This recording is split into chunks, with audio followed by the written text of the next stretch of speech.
Okay. Welcome, everybody. Sorry about that. We were in a transit board of directors meeting that went over significantly. So I will call to order the Yamhill County Board of Commissioners formal session for January 18th, 2024. It is 10:34. And Commissioner Johnston, would you please lead us in the flag salute? Yes. Pledge allegiance to the flag of the United States of America and to the republic for which it stands, one nation, under God, indivisible, with liberty and justice for all.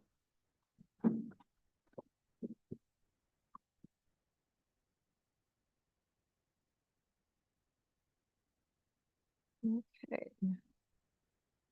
Item C is our calendar session. Commissioners, anything to add? I know, I haven't emailed Carolina yet, but I was going to add the ceremony. It's not a swearing in technically, but it's a ceremony for the new McMinnville Fire Chief, Reed Godfrey, on Friday, January 26th from 6 to 8, and it's at McMinnville Fire Department. Other than that, I didn't see anything to add. No, we're good. Okay. Item D is public comment. This time period is reserved for public comment on any topic other than an agenda item, a quasi judicial land use matter, or a topic scheduled for a public hearing.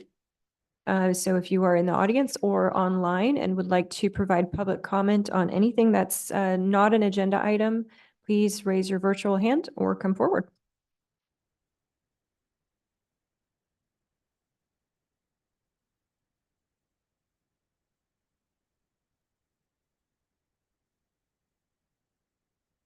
Okay, seeing none. Item E is department updates. There's nothing today. There's nothing on our work session calendar for today. Item G is the consent agenda. I will go ahead and remove item 1 that is going to be delayed. As well as number 3 looks like it will be delayed. So I will go ahead and move approval of item 2 on the consent agenda. Is there further discussion? None. Okay, all those in favor signify by saying aye. Aye. Aye. Mary. Aye. All opposed, same sign. Okay. Let the record show that item 2 on the consent agenda has been approved and items 1 and 3 are being postponed. Let's see. Item H is old business. There's nothing today. Item I, other business. I1 is consideration of approval to award an agreement between Yamhill County and Lawson Corporation for construction of the Pike Road Bridge Replacement Project in the amount of $799,500 effective upon notice to proceed through November 1st of 2024. And commissioners, I do want to declare a potential conflict of interest. Christian, we've kind of discussed this before about political contributions. They're not necessarily a conflict of interest, but just out of an abundance of caution. I have received political contributions from members of Lawson Corporation. So I do want to state that for the record. However, it will not impact my decision on this item. Chair, I'm going to recuse myself like I did last time because I do business with Lawson Corp. Okay, and just to recap, we had 8 bidders for this replacement project, and Lawson Corp was the low bidder. And the recommendation of the Public Works Director is to go ahead and award the contract. Any further discussion or questions? Okay, all those in favor signify by saying aye. Aye. All opposed, same sign. And any abstentions? Or recusal? Yeah, recuse. Okay. I abstain. Or recuse myself again. Okay, Let the record, sorry, item passes. Let the record show that Commissioner Starrett and Commissioner Bershauer voted in the affirmative, and Commissioner Johnston recused himself from voting. Item I2 is consideration to authorize Yamhill County Health and Human Services to apply for American Rescue Plan Act or ARPA funds in the amount of $214,457 from the Oregon Department of Developmental Disability Services. And it sounds like this is really centered around emergency supplies and that type of thing. Commissioner Starrett has her hand up, so go ahead, Commissioner Starrett. Thank you, Chair. Yes, I looked at the specifics of this, and just overall, I just wanted to make a comment about some of the ARPA funds and what we're finding out in terms of pretty much these vast amounts of money that have been coming out of the federal government, and how a lot of times there's not been accountability, and there seems to be enormous sums that are really pretty much, and I won't say in this particular case, but they're not accounted for. There's not a whole lot of transparency. And so in my conversations with Director Manfred, I wanted to really get into what the specifics of this would be. So if you look at the details, and it's in the packet, of what this is supposed to be, and that is we would basically get the funds and we would be providing those items to the clients that we deal with, IDD or, developmentally disabled clients. But when you look at the specifics of what they're saying this money is going to go for, I do have concerns about whether or not this is going to be another one of these sort of boondoggles. While it does purport to help with refrigeration for medication and CPAP machines and a variety of different things, when you look at what they're talking about is plastic bags and flashlights and different things like that. I think it is well-intentioned, and I think this is important. But again, it's an enormous amount of money, and I just want to make sure we have significant transparency over how this money has been spent. We're hearing just way too much about ARPA funds that have gone into a giant black hole. So I will be supporting this, but I again, reservations about a lot of these federal funds, a lot of the state funds that really just wind up going out into the ether. So I would move approval. Thank you, Commissioner. Some of my concerns around this is how will we access this population? Obviously, we have our own clientele that we are aware of, but as you said, this is a lot of money. And what is the plan for trying to reach out and expand access to the population so that we can serve more people?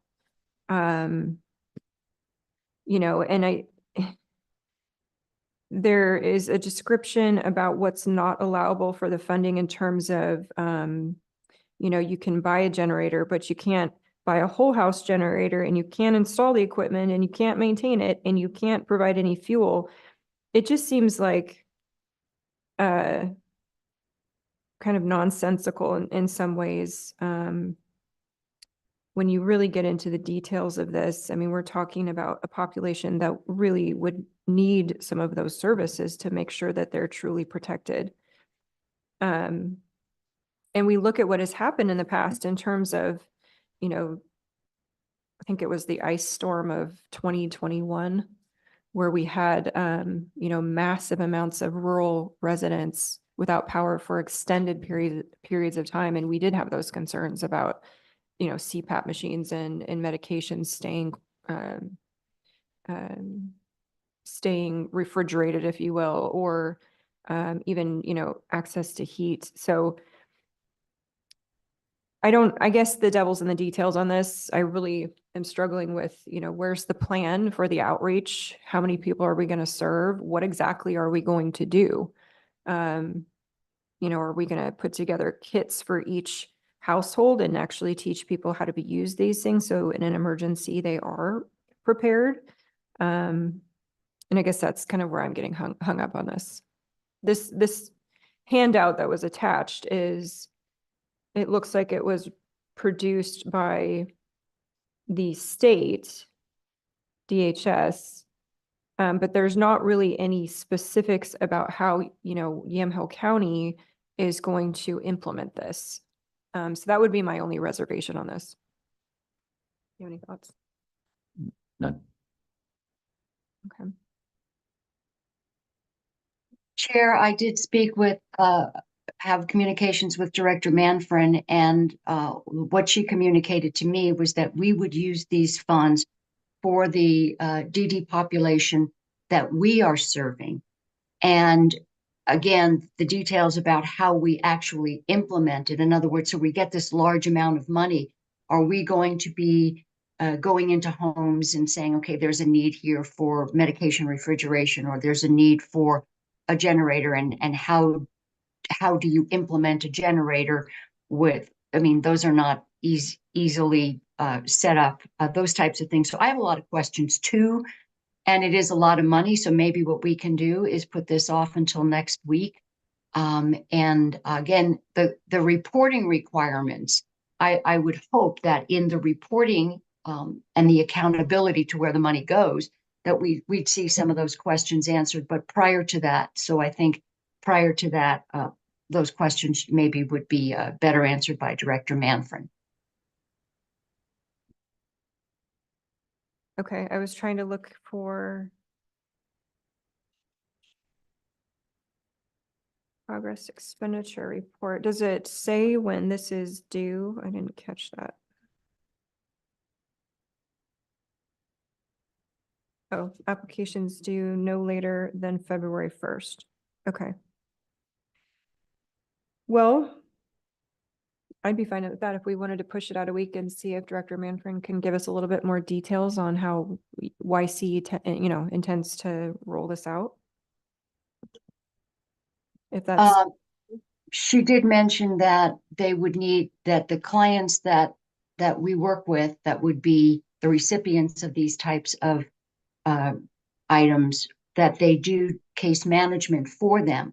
So the assumption is that they would be working with them to implement these emergency kits, go kits, those types of things. That's the information I have. okay.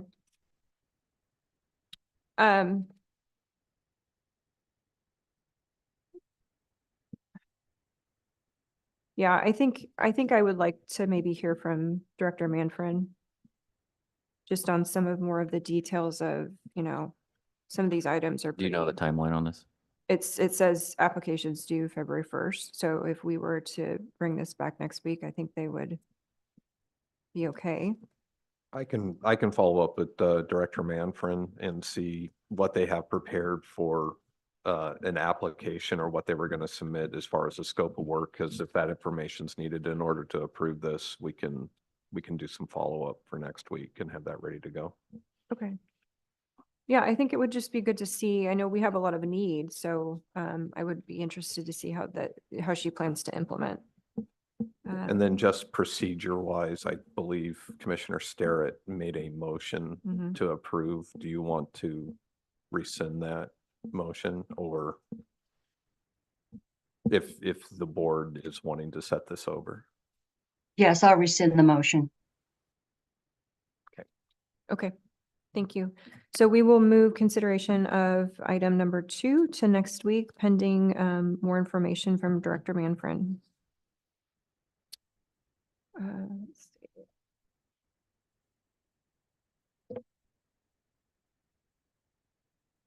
And that brings us to item I3, consideration of approval of amendment number 5 to agreement number 180033 between Yamhill County and the Oregon Health Authority, Board Order 23-260 for public health services, adding funding in the amount of $44,055, retroactive to November 1st of 2023 through June 30th of 2024. Chair, I have a couple of observations about this, if I may. Sure. So in each of these amendments, this is the Fifth Amendment to this contract, there are program elements. There are program elements that include a variety of different things that this would fund. One of them is the city's readiness initiative, which is medical countermeasures should there be some kind of a disaster. They do work in conjunction with emergency management who don't receive these funds, but that's just one of the program elements.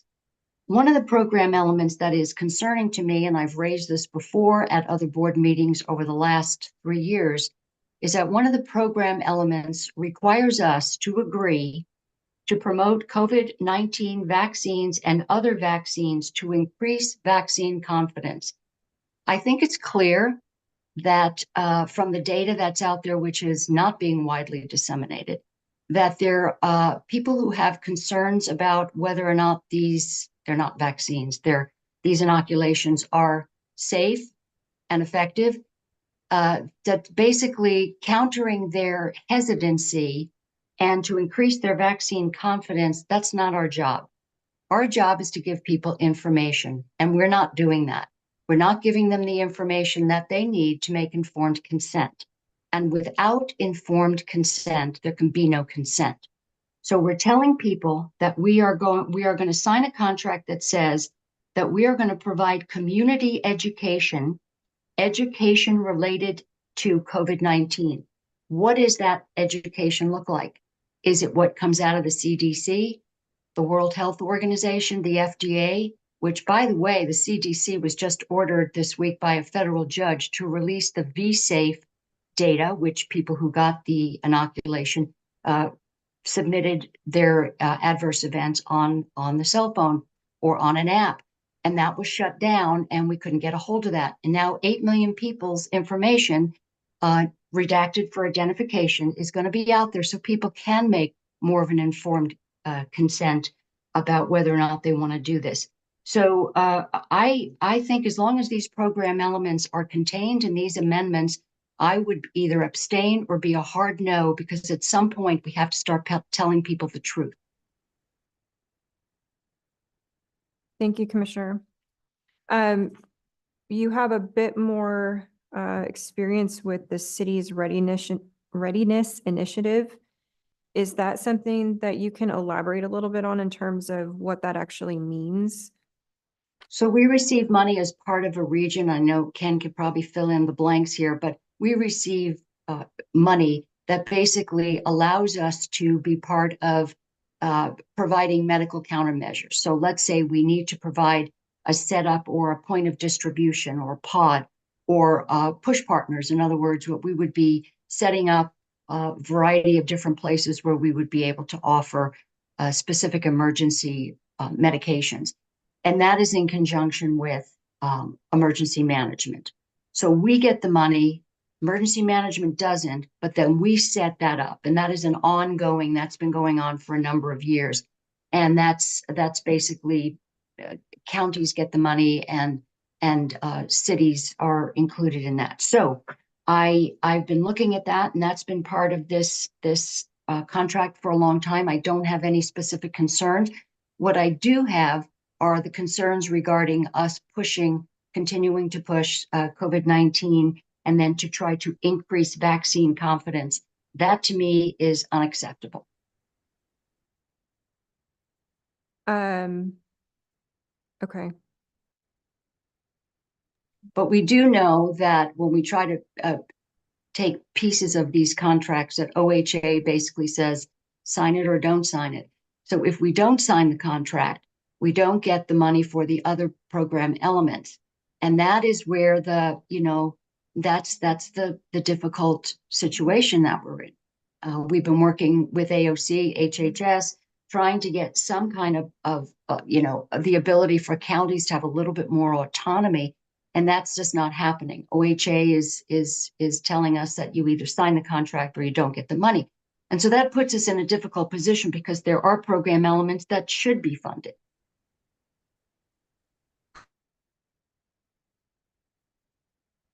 Well, I guess I'm not understanding why the city's readiness initiative has to be tied to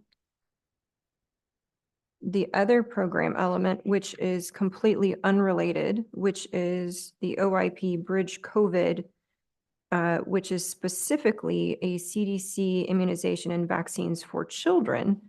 It's been represented as for uninsured adults, but it's actually, if you look at the grant money, it's vaccines for children. And my concern with this part is that, we seem to be sort of, we're chasing this unicorn of COVID vaccines. And yet the CDC director at the end of last year was facing some pretty critical questions in terms of why people are not taking subsequent COVID vaccines. I think the rate of uptake on the boosters was about 3% as of the end of last year. So why do we keep throwing money at this if the population as a whole is just not taking it? And now we seem to be, targeting children with some of this funding. And I don't see how the two are related. I don't know why they need to be related. I don't see why we couldn't separate these two and say, okay, we're seeking additional funding for city readiness, but we'll pass on the other stuff. So that's not entirely clear to me, but I'm not okay approving one of them. I'm fine with the city's readiness. So I'm not sure if this is something we can break up, but that's kind of where I'm at this point. I think, we need to stop chasing these endless dollars and this unicorn of somehow we're going to get to 100% vaccine rate with COVID, and we're targeting children in the process. And we know that based on past experience and data that children are not and should not be the focus. So I'm not sure where to go with that. I think that we probably need to send this back and ask Director Manfred if she can separate the two out. Chair, if I may, Kristen, we've had this discussion before, and we've talked about the fact that OHA has been clear about us signing contracts. We've tried that route before, and maybe you can fill in more of the details, but we were told in the past that we cannot remove program elements. So I think that we have our answer there. The last time we asked about a specific one, I believe that was the answer that we received to the specific question of whether or not you could break an amendment up. That I don't know, and that's probably one that Commissioner Manfred would be able to answer if it's possible to accept partial funding or not. And if there's questions for Director Manfred, I've asked her to join. Okay. Yeah, I think the piece for me is who prepared this amendment? Did it come from OHA or did it come from public health in terms of seeking extensions on certain pieces of this funding? If it came from us, then I don't see why we couldn't just say, well, we only want one extension. Versus having this directive from OHA to say, hey, here's the next amendment to our agreement. You must sign this. That doesn't make much sense to me. Chair, I think that the way it comes to us is the way it comes to all counties, and the dollar amounts might be different, but the contracts are the contracts. If you look in there, there are also contracts for school-based health clinics. There are contracts, program elements. There are program elements regarding reproductive health. I have concerns about that because in it, they talk about surveying kids, 12 to 18 to see if there are any gaps in their ability to access reproductive health. And there are surveys and different things like that. That's a whole nother discussion regarding school-based health clinics and the door that opens. But regarding the program elements, I think it just comes down to us, to the different counties as one contract. Okay, well, I will propose that we set this aside until we have additional information. Director Manfred's in the process of joining, so if you wanted to go on to the next agenda item, and then we could come back to it when Lindsay joins. Sure, sounds good. Okay, so we will set that aside and move on to item I4, which is the discussion with the planning director, Ken Friday, as to whether to initiate code amendments to allow recreational vehicles to be used as rentals in the rural residential zones as allowed by Senate Bill 1013 of 2023. Welcome. So this is an interesting topic.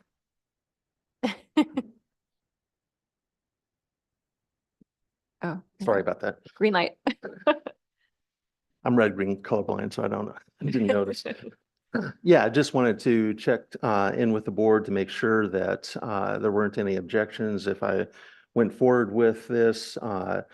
Senate Bill 1013 does not require the county to add this to their code. It just allows it as an option. And the option does have to come with the basic eligibility criteria that's listed in the Senate bill. And I'm not asking to have you obligate yourself to vote in favor of it. Just, I want to make sure that there aren't any objections before I go forward with it. If there are objections and you don't want to have this, then I won't do it. I just want to check in with you before doing the work to take this to the Planning Commission and Board of Commissioners. Okay, so we have, is it 3 or 4 rural residential zones? Yes, the AF10, the VLDR, and the LDR. Okay, Which last check was like 4,000 lots or something that are affected with rural residential. I don't know that I- off the I top of my think it head, was. but that sounds I about asked you right. that before, and Yeah. I think that's what it is. okay. So this is limited to an RV or travel trailer essentially. Correct. I mean, you can't have, it's not like a tent. It's a Correct. structure of a recreational vehicle. Yeah. Does I didn't get into the weeds of it, but does the owner of the property have to own the recreational vehicle? It says that the RV must be owned or leased by the tenant, and it does have to be on a parcel that is has an owner-occupied single-family dwelling as the primary residence. Okay, And it cannot be short-term. Yes, and No again, vacation. it can't be a less than 30-day rental. It can be a long-term rental, but it can't be a short-term rental. And that's similar to the ADU right. that we just passed. So Right. So I'm curious about like water, sewer hookups, all of that. How do you? those are required. There would be an application process. It's required to have sewage disposal and garbage service. Those sorts of things are required in the Senate bill. So Okay. Any type of, well, so we would develop maybe any like setback requirements we or could, yeah. placement requirements. Okay. Yeah, yeah. Um, hmm. Okay. Commissioner Starrett, you have your hand up still, but I don't know if that means you have questions. Yes, I do have, I have a question for Ken. I was looking at, I lost it. Basically, the cost to the counties is indeterminate at this point, and I wanted us to just put that out there. It could be significant. We would have to maintain the registry, adjust our ordinances, enact ordinances for appearance, repair, inspection. Since the RVs have a limited useful life, we would be then faced with forcing property owners to come into compliance with repair standards. We would have to worry about disposal of dilapidated and abandoned RVs. So the volume of work that the counties face is unknown, and I just want to make sure that we at least just think about that before you go doing a lot of work on this. Okay. And I agree. Yeah, there are some unknowns, and one of the things that I'm not sure how we would enforce is something like if it being required to be an owner-occupied primary residence. Well, when we approve it, it could be an owner-occupied primary residence on the property, but then there's nothing to stop that property owner from selling that, and we may have then the RV go along with a different property owner that might be unaware of this condition. So I'm a little bit concerned about, are we going to have some sort of way to check up on this? And so, yeah, there are some things that are unknown about this, and I don't mind not going forward with this. I really was very much in favor of the accessory dwelling unit because I think that's kind of a middle housing. This one, I think it's it's fine if I don't go forward with it. It's fine if we do, either way, what the board would desire. Yeah, I'd want to see it conditional and then something as a yearly permit fee or something to do this, that they'd have to come in once a year as a checkup. Plus, I think you could gain your payback costs of having to do and code enforcement, I guess, on it with those fees. And I'd like to go farther with this and see if we can't get ADUs on EFU. But I know that's not this Yeah. conversation. No. And I completely agree with ADUs on, in the EFU zone. I'm not against the idea. I know more and more people, especially older people, who are sort of shifting to living out of travel trailers and RVs for financial reasons. I just, again, it's sort of the devil's in the details, how do you? Because some of our, like the low density and very low density, those are down to how many acres? It can be down to an acre. We Yeah. do have low density residential that goes below that, but, and there are some that get down to 7,500 square feet, but most of those have been taken into the city limits. So the properties we're predominantly talking about are between 1 to 10 acres in size. Okay. Could this follow like the ADU rules where ADU, you have to be on at least 2 acres? Good, yeah, I think we could put something like that. We can be a little more restrictive. We just have to have at least the minimum eligibility criteria that's listed in the code or in the bill, sorry. And it can't be an urban reserve. Yeah, that one I actually Interesting. really disagree with, because the urban reserve, I understand why you wouldn't want to have accessory dwelling units in there, because the urban reserve is to come into the city limits and be developed to a city density. I don't see the harm of a recreational vehicle being in the urban reserve. And I'm a little concerned that, it's the RVs will be allowed in other zones, or could be allowed in other zones, but not in the urban reserve, and that people will hesitate to be taken into the urban reserve because they would be giving up their ability to have an accessory dwelling unit or to have potentially an RV. And it's, I don't think the urban reserve was intended to be a more restrictive zone. I think it was intended to set that property aside and have the cities develop where the road's going to go and what's going to happen with that property. So whether or not folks could build like a structure around the RV, that's all something that would have to be worked out through the, whatever we do with Yeah. zoning Yes. or conditional use. Okay. Okay, well, so if we give you the thumbs up, this basically just initiates the public hearing process through, Correct. starts at planning. Yeah, it doesn't Um, obligate us to adopt it. And at the end of this, if it's decided the board doesn't want to adopt it, that's fine. How much time would it take to put stuff together Um, for our staff? Not Yeah, necessarily probably planning. not, a couple hours to really put it together and then send the notice to the state and then schedule a hearing. And then the hearing is however many hours. Okay. Do we know if any other counties doing this? I Like, is do that- not. I have not Okay. reached out to find out if other counties are doing this, and I don't mind if you want to set this aside for some months and see what other counties are doing. I don't mind going forward. I have reservations about it, but ultimately this goes right into affordable housing Yeah. as far as I'm concerned, and I think we need it. So, I mean, the only reservation I have is you already see them out there and they got the toilet in the front yard and the washer and dryer sitting out there, and it becomes kind of an eyesore. Neighbors start complaining.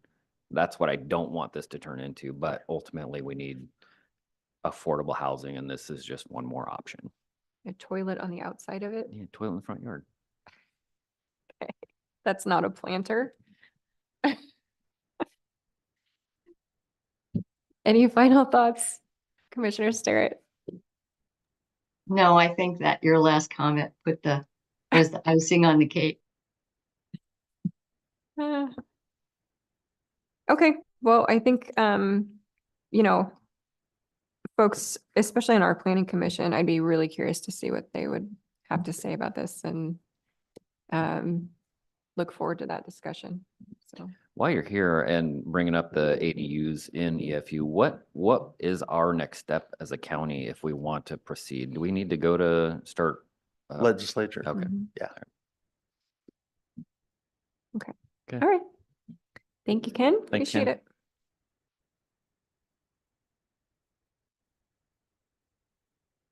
Okay, I see Director Manfred is on standby here, so we will step back to item 3, I3.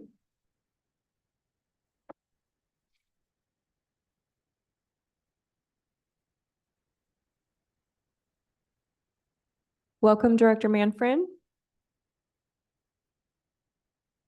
Can you hear us okay? Yes, I can hear you. Okay, so we're on item I3, and there was some questions about how these amendments are kind of originated. Do they come from OHA with these suggested, additional funding of programs, or are they initiated from Yamhill County? And what's, how does that roll out? Sure. So just to be really clear too, this amendment makes no changes to any of the contract language that has already been approved a handful of times by the board, and it only adds funding in those two categories. So just sometimes that can be confusing when we're saying amendment, but really the only amendments are to the actual funding amounts. The ways that those come through are by OHA. So in other words, Yamhill County, myself or my staff did not make a request for additional funds. They just rolled out additional funds, and that happens for a number of reasons. Sometimes it is because it's actually just rollover funds, meaning we haven't spent down all of those funds locally, and so they're just adding them back into our funding. And that comes through in this way. Sometimes the state has additional funds at the end of a calendar year, or they're just shoring things up, and so they roll those through.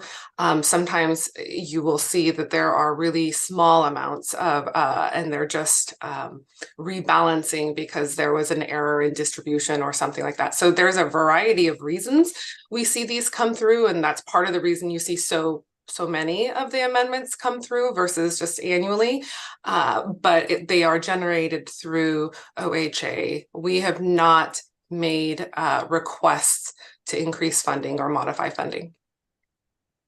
Okay, thank you. So if an amendment is not approved for an adjustment to funding or additional funding, does that then put at risk anything that preceded that amendment? I mean, we're already doing the work, we're already spending the money, so I can't imagine why it would, but is there any red flags there?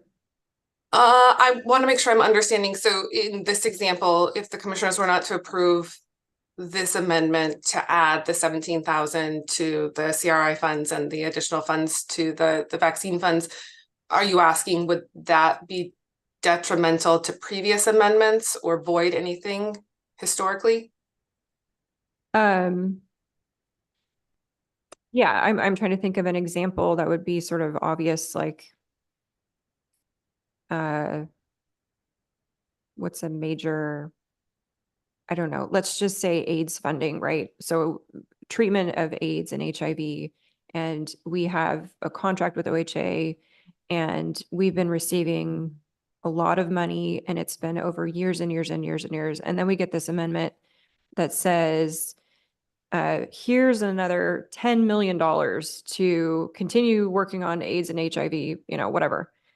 And we're kind of getting at the point where we're like, do we really need $10 million to continue doing this? Or should we, it's kind of that situation where I think we're getting to, especially on, the COVID vaccine funding targeted at children.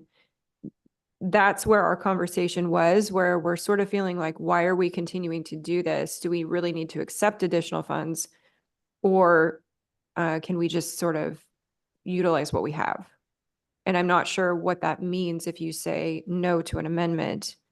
Does everything just stay in place as is and we just don't get more funding? Or what happens? Well, Christian may want to weigh in on this. My assumption would be that there would be a little bit of, it depends. In a situation like this, I suspect it would just mean we wouldn't get those additional funds added into our budget. I think in some situations there are statutory requirements of a local public health authority, and should the board decline to participate in one of those, there could be additional consequences that we would need to likely discuss in quite depth, I would imagine. Specifically to this funding, the CRI funding, the city's readiness initiative, is funding that we certainly don't get enough of, and I would really be hesitant to say no to any additional funds that we have coming into our budget to support the work related to that program element.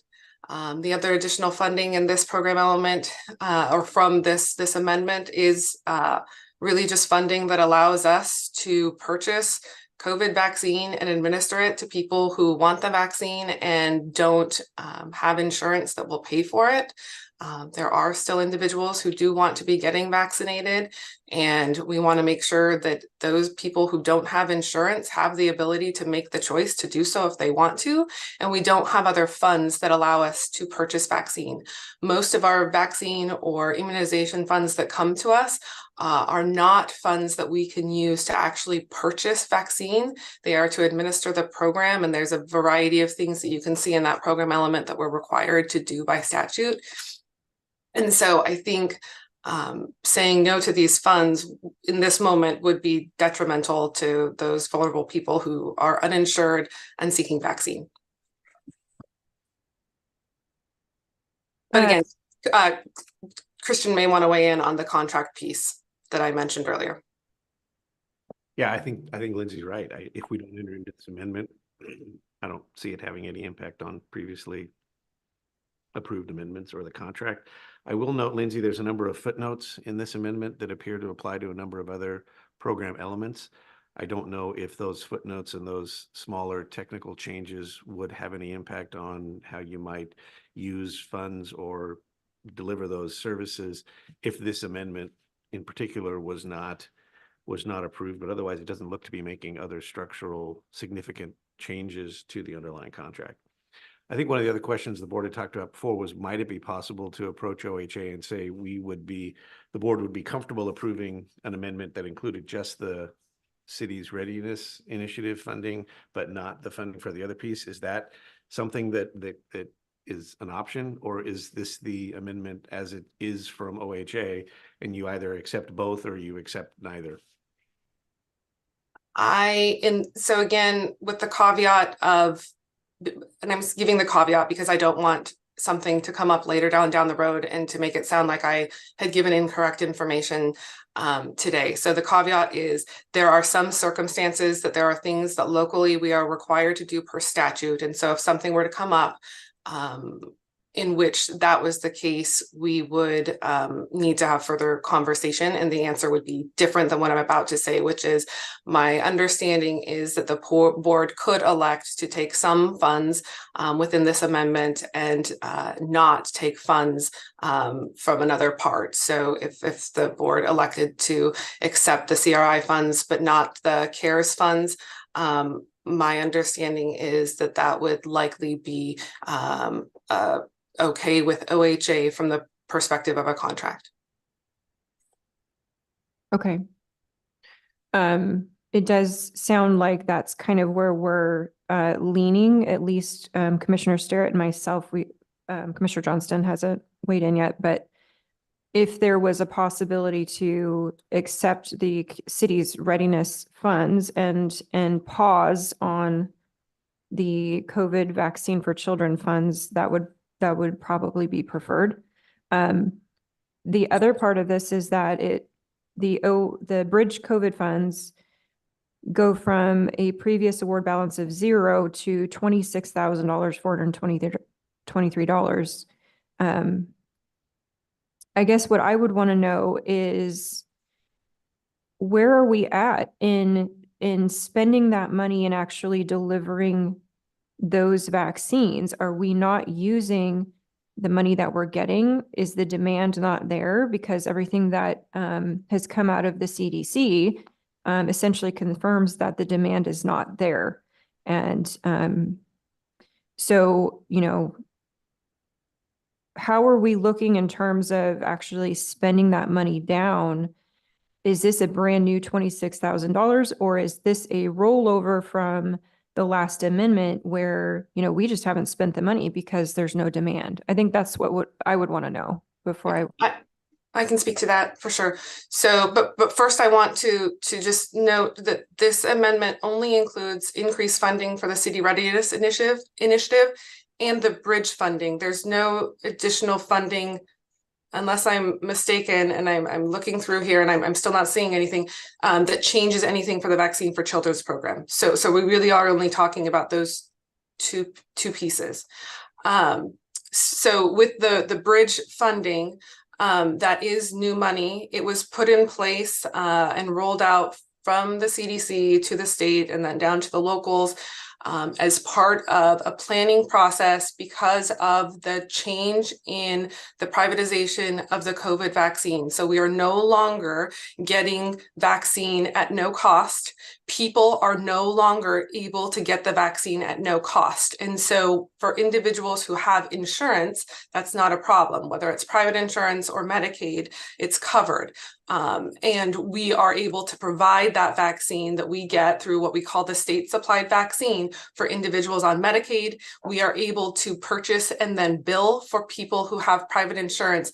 But what I don't have is the ability to recoup any of the funds for the cost of the vaccine, which is multiple hundreds of dollars per doses. And we can have a conversation about that all day if we wanted to. But the fact is that's how much it costs if we're to purchase it. And this is the only funding stream that I have that would allow me to purchase the COVID vaccine for individuals at no, so that we wouldn't be paying for that in some other mechanism because we don't have another way of recouping that because we can't bill insurance, if that makes sense.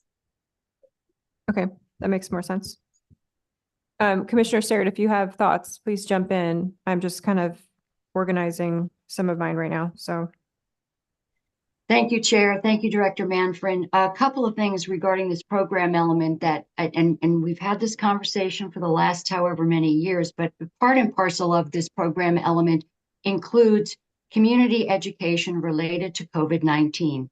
Now, what that looks like is basically the CDC or the OHA's narrative regarding this, and we know things have changed in terms of the data that's come out. So I'm concerned about the information that is considered education related to COVID-19.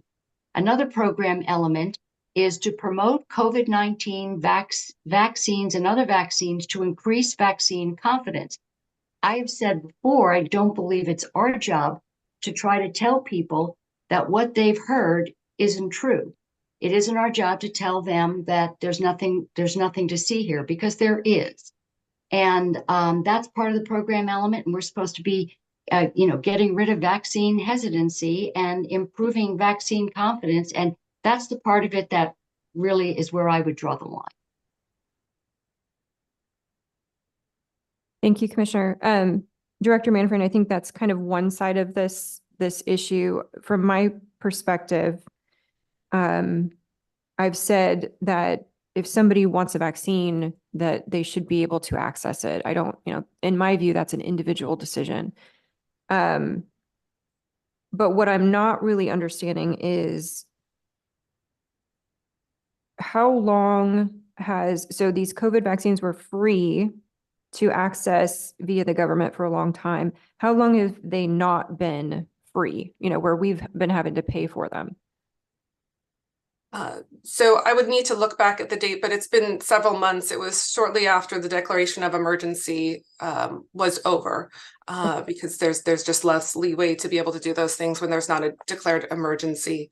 To be clear, we have had very limited funds that we've been able to purchase vaccine for, so we really have not been purchasing vaccine. So that hasn't been used in the way that we typically do in terms of being able to recoup for billing. Okay, because that's kind of what I'm trying to get at is if after the emergency order was over, these vaccines now cost, $200-$300 per dosage. What's the demand in Yamhill County? What have we been purchasing and having to buy that would sort of justify this new amount of funding? If it's there, then it's there because you have people who are freely wanting to access the vaccine. If we're just sort of trying to accept money and then create a demand, I'm not comfortable with that piece. Yeah. So, go ahead. I'm trying to look up any sort of numbers that we have. I will say we have had, there is a demand for it. Is it, people beating down our doors and emailing me multiple times a day like it was when they first rolled out? Absolutely not, right? The demand looks very different than it did a year or two ago, but that doesn't mean that people don't still want it. And so there is a demand. This is the only stream of money that I have, unless we were to use general fund, which I don't believe is what we want to do.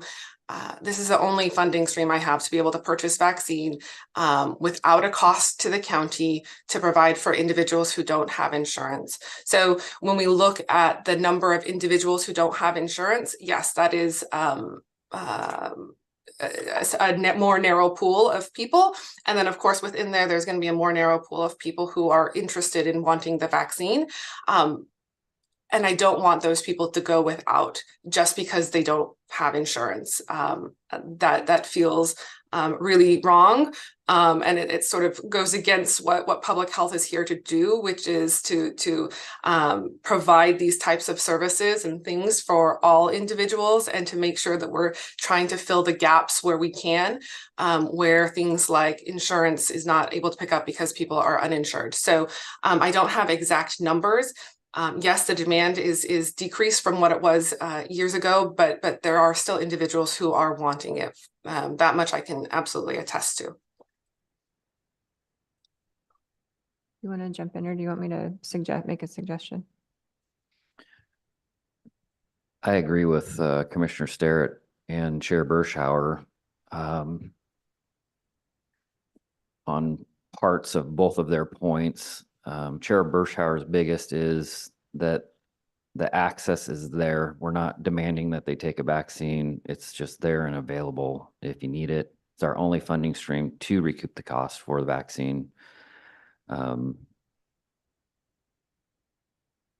It sounds like nothing's changing on the vaccine front other than Commissioner Starrett as part of the amendments. And I remember these conversations even before I was a commissioner about the language in these contracts. And I remember Health and Human Services coming back and saying no, that they can't change the language from the original contract that was written. And we're now on number 5.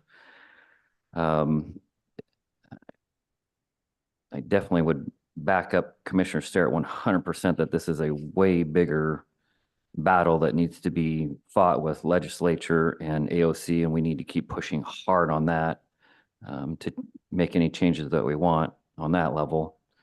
Considering where we're at right now, and I'm guessing the effect of, I guess, how many people are actually probably wanting the COVID vaccine is probably fairly minimal. I don't know if Lindsay Manfred, if you want to just, I hate guessing, but just give a ballpark on a monthly basis. Are we talking 100 or are we talking 5? On a monthly basis, I would say somewhere in between there, which I know is not very helpful. And I will also say that part of the issue is in getting a firm number is for reasons unknown to me, the rollout of vaccine to local public health, from a federal standpoint to the state and then to us, has been a little challenging. It's been challenging to order vaccine. There's been sort of bottlenecks, and in terms of production, as well as in just accessing it. The large quantities of vaccine have been going to pharmacies, which is a fine strategy. It's a fine place for people to go to get their vaccines, and I would encourage people to utilize them for sure. The problem is that they don't have opportunities for people who are uninsured and things like that to get the vaccine, and so really I don't have the numbers of people who have been accessing it through places like pharmacies or things like that to be able to give what would be a better estimate for you. Right, but I mean, if they're getting it out of pharmacies, what does that have to do with the Yamhill County Health and Human Services? Who's Yeah. coming to your door on a monthly basis, roughly, saying, Yeah. I want a COVID-19 vaccine? Yeah, I can find that information for you, and I'm happy to share it with you. But my point was related to the pharmacies, is that it's been really slow for us to be able to get vaccine with the changes around how the feds started rolling out the latest booster.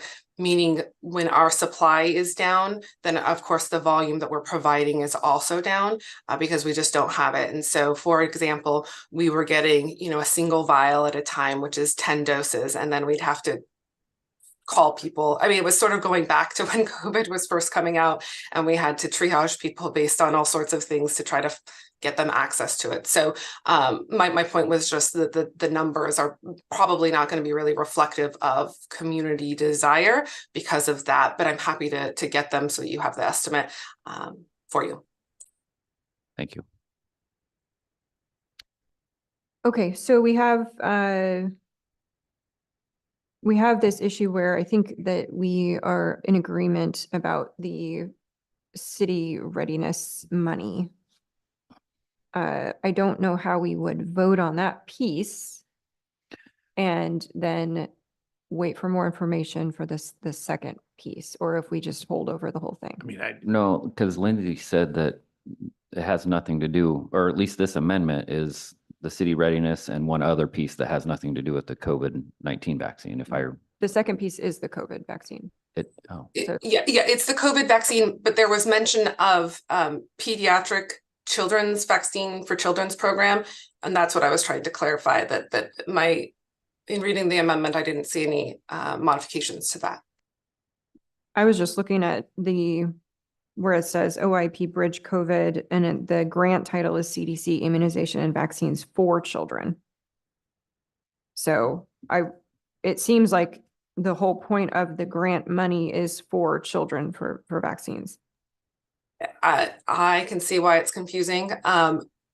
It is for anyone who is uninsured, and the majority of our uninsured population are individuals who are adults. But yes. Okay. yeah, so in terms of Question. approving it, I mean, I would look for Lindsay's input on this as well, but I would think a couple of different ways the board could approach this is, one, hold off on voting on this and have Lindsay and I can assist her if need be to go back to OHA and see if we can break up the amendment to include just the one funding source and not the other. Or I would imagine the board could approve an amendment including just the city's readiness initiative funds, and then we'd have to go back and have the same conversation with OHA as to whether or not they could strip out the COVID bridge funding. And then if they could, then we'd have an amendment already approved for just the city readiness funds, which wouldn't need to come back to the board. Lindsay, I don't know what your thoughts are on which one of those would be preferable from a program perspective. I don't know that one would be preferable more than the other. I think that if the board is only willing to approve one element of something, that we would need to have another amendment generated from the state that only reflects that would come to the board. So I don't think that there would be something for the board to approve today in that situation. You can certainly correct me if you're thinking differently, Christian. I have not done this before. One last thing that I do want to share with the board, because I hear some of the concern is related to the potential of accepting funds that we don't need, or the perception of accepting funds that we are perceived not to need. And I will say there are circumstances in which we have declined funds because I have looked at my budget, I've looked at the work, I've looked at what we've been able to do or not do based on our circumstances here locally and have said no to funding. A recent example of that is we declined, there was an opportunity to request additional funding for tobacco prevention. And while I know that it's a critical thing right now, based on what we have, we don't need additional funding for that. We don't have additional capacity and work that we're able to take on. And so we didn't opt to make that known that we wanted to be that. We said, no, we are not, we're going to step back from that. So I want to reassure the board that I'm looking at those things. I'm constantly looking at those things and evaluating what we need and what we can't do. And sometimes what we need is there would be great work we could do from a tobacco standpoint. And I also recognize the limitations that we have based on direction the board has given on us on that. And there's not a lot of policy action that we would want to take. And so I've said, no, we're not able to move that forward here. That's not something we can take. So this is a circumstance where, again, I don't have other funds to use for this. And so what this would mean is people who don't have insurance and want the COVID vaccine really don't have options other than to pay several $100s for the vaccine. That's the outcome of not approving those funds. And I just want to be really clear on both of those, that I do believe these funds are needed. I do my due diligence to not accept funds just because they're out there. And there are repercussions for individuals if we don't have these funds available to us. Thank you. Thank you. I think that's very clear. What is less clear is that I can't remember the exact time that the emergency order was canceled, but if we have not had funds to purchase this vaccine in the interim, what have we been doing? And have we been turning people away? And what does that demand look like? You know, it's not like there's all of the sudden a demand. What I would want to see is retroactively, what does that look like? Have we been turning away people? Have we just been eating the cost of it? What have we been doing? And what's been sort of the data set per month as to how many people who are uninsured are needing this and coming to us in need of this?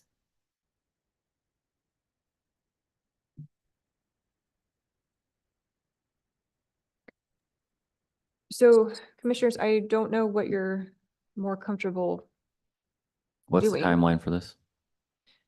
Um, February, was it February 2nd or 1st or something? no, that was the last So that was one. item number 2. Is there a deadline associated with this, Let's Lindsay? see when. No, I mean, the funds will be at risk of being lost, I imagine, if we don't have it within this fiscal year. But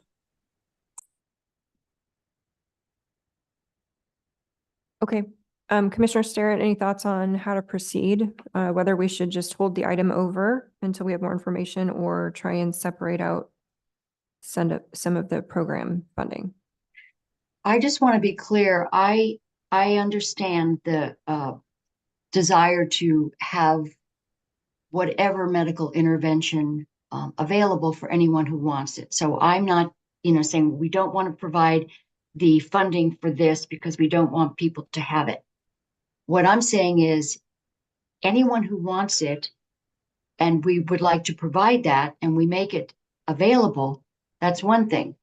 But when part of this program element is to promote promote COVID vaccines and increase vaccine confidence, that is not making it available. Anyone who wants it, that's promoting it. And then also one of the program elements is community education. So if there could be part of that program element that says you can use this money to purchase it. You got it. If someone comes knocking on the door here, you can have it. But then the other, it's tied to funding that says we're going to be promoting it. And that's the piece I'm hoping we could, separate from that program element. And then if anybody wants it, it's what I believe it's $425 per dose. I read somewhere. So it's, certainly gotten expensive. Anybody wants it. But I don't think we should be selling it. It's just one quick piece of information. So program element 43 is the immunization program element. There are several program elements that are similar to this in that historically there has been one simple funding stream that comes into a program element. And so there are not the complexities that we have within some of them, including PE 43 right now, which means that there are multiple funding streams that have their own unique elements to them. And those are all built into the program element in terms of requirements. And so while this funding stream itself may or may not have specific pieces, it's all built into the one program element. And so what I do know the state has not been willing to do before is to parcel out certain components of program elements. That has been a hard no, and I believe the answer to that was provided in writing to the commissioners last time it was requested.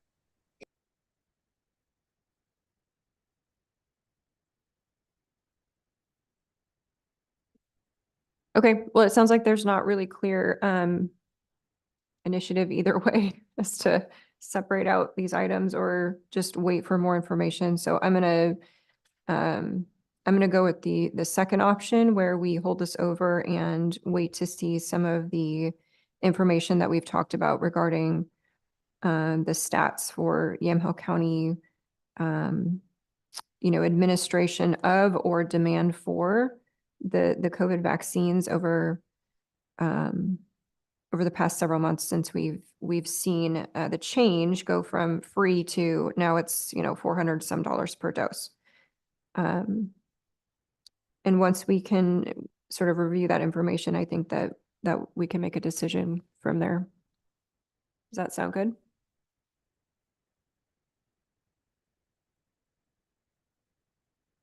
Commissioner Sterrett, Commissioner Johnston? Agreed. I'm okay with that. Okay. So we will, I guess we're kind of more on your timeline now, Director Manfred, in terms of when you're able to pull all that together. So just keep us posted and then we'll take it back up.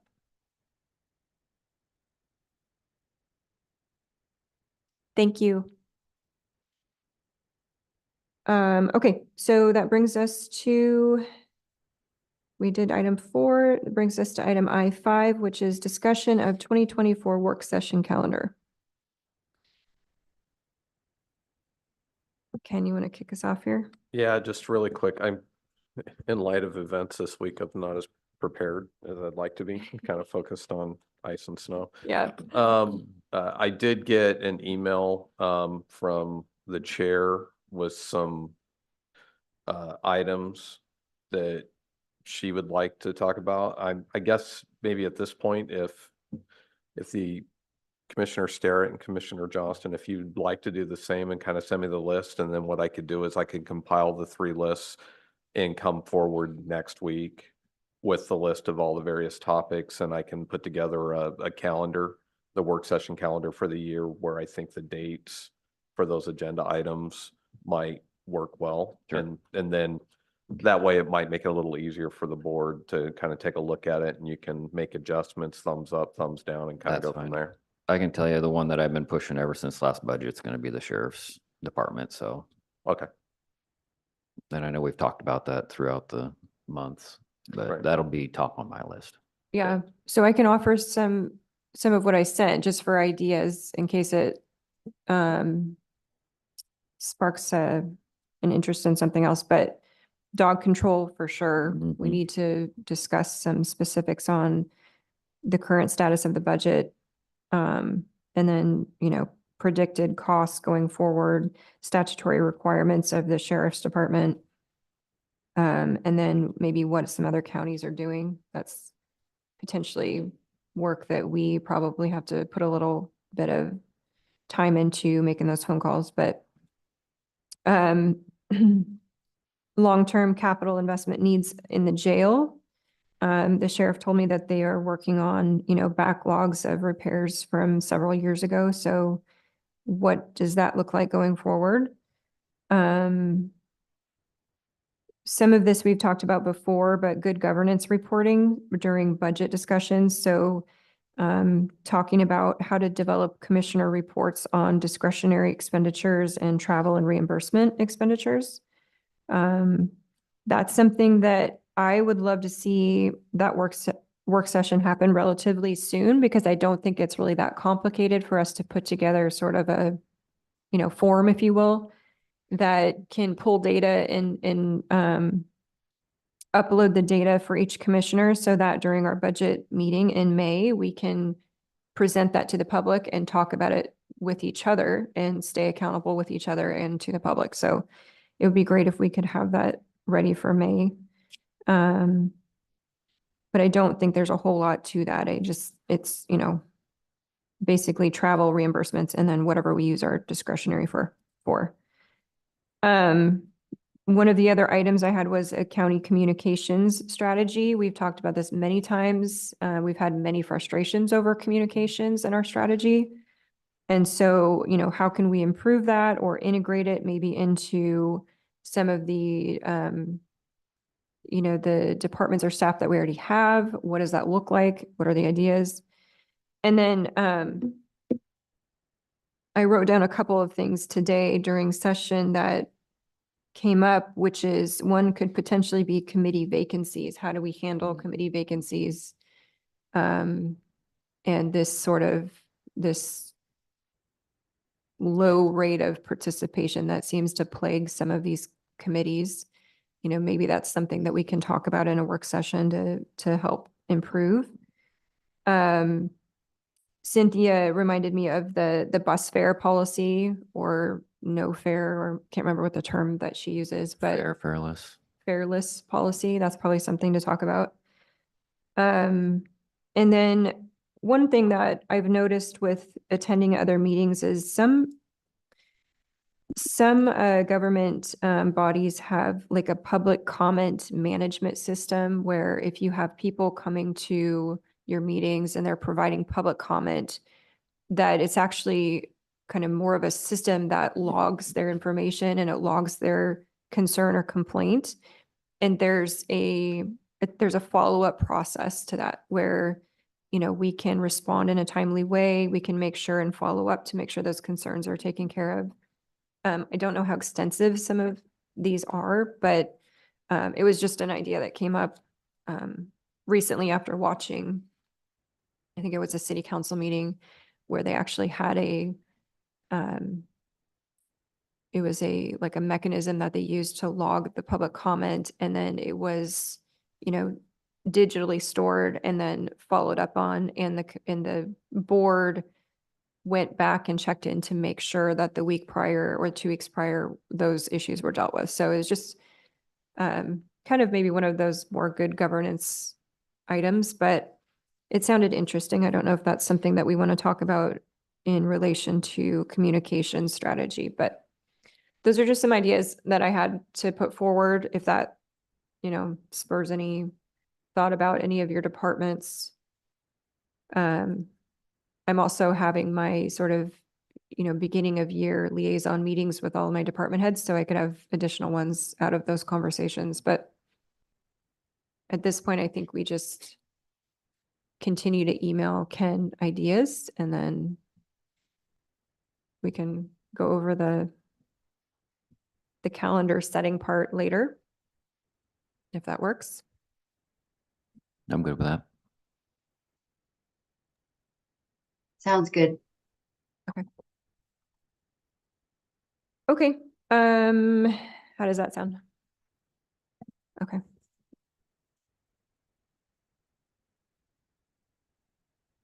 Okie dokie. I think that's it for our agenda. Well, Oh. there was a question raised and I'm not sure, I'm kind of getting looped in and but we did have, I think a request for a passable add-on. There was a request from the assessor's office. I'm not sure what happened. I don't remember seeing a request for an agenda item at some point to bring this forward. The information was shared with the commissioners yesterday. And so just kind of raising the question, if you want to add this to the agenda to consider it today, or if you want to put it on the agenda for next week. I haven't had a chance to look at it, so, and I don't know if, well, Derek's not here. He didn't know it was on the agenda or if it'd be on the agenda. So if there's questions about this agenda item or the details, I'm not going to have those answers. So I just wanted to, and Christian, I don't know if you know more about this either. Nope, I don't. I know that it's been reviewed and it's in process. I just don't know if it's something that has a pending deadline, or if it's something that needs to be done this week, or if it is something that can be set over till next week. It's not due. Okay, well, in the interest of having everybody sort of up to speed on it, let's push it to the next week. All right, thank you. Or Commissioner Starrett, did you see that come through in your email? So you at least have the information? I did see it, I did read it, and the only question was when Carolina pointed out that she wasn't able to get this into the actual packet. I wonder if we're running afoul of any kind of transparency issue since it didn't make it into the packet, or maybe it did this morning, but I think in the interest of everybody, I think we ought to just hang on to it till next week. I'll just say, as far as regulatory, I mean, because the board per the procedures ordinance can bring forward anything as a walk-on item. I know as a practice, we always try our best to make sure it's in the packet. So public review, and so the board has time to review it, but I'm looking across to Christian, he can clarify, but you know, that's what we do as a practice, try to make sure it's in the packet, but nothing prevents from a walk-on item coming before the board and the board acting on it. All right.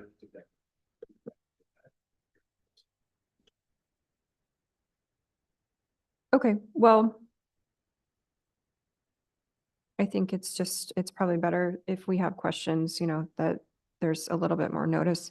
I'm going to meet with Derek today too, so I can go over all this and make sure that if he would like to appear next week, he can. All right.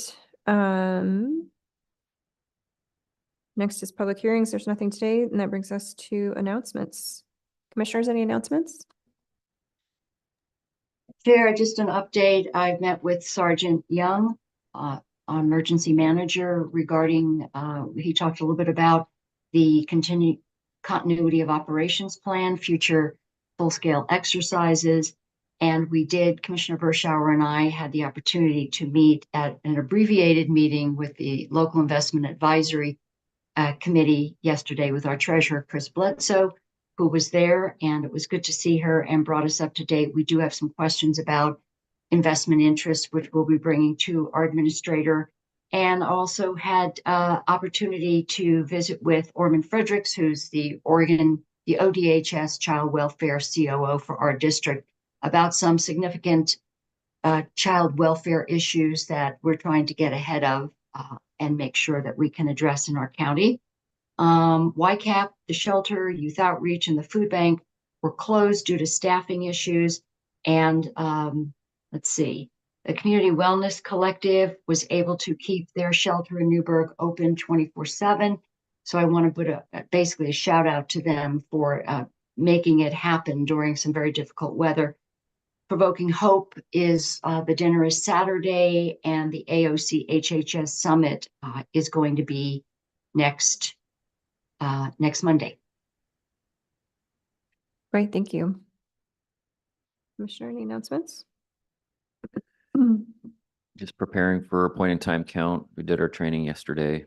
Went well, pretty straightforward. It's an app that goes on your phone, set questions. And then if you have any other I guess, of your own questions while you're there, you can put them into notes and track them that way. So going to be interesting to be involved in that. And they had a lot of volunteers. This is, I think, the most volunteers that they've had Oh, good. come out for it. So Okay. there's a lot of interaction all across the Yamhill County, a lot of people signing up out in the West Valley area.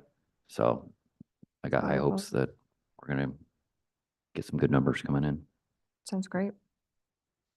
I don't really have any announcements other than I wanted to thank our first responders who have been out there over the past week or so with the ice storm, and our public works team that has been battling some pretty challenging weather conditions and doing a great job with that. So thanks to everybody who has been out there trying to triage the impact of the ice storm. We were supposed to hear from the PGE president at some point this week. Sounds like they're obviously pretty busy, so we weren't able to hear from her. But the feedback that I received was that Yamhill County wasn't necessarily hit as hard as some other counties around us. So good news, but they are out there working diligently to try and get power back on.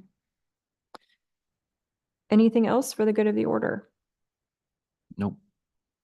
All right. I will adjourn the Yamhill County Board of Commissioners formal session for January 18th, 2024. It is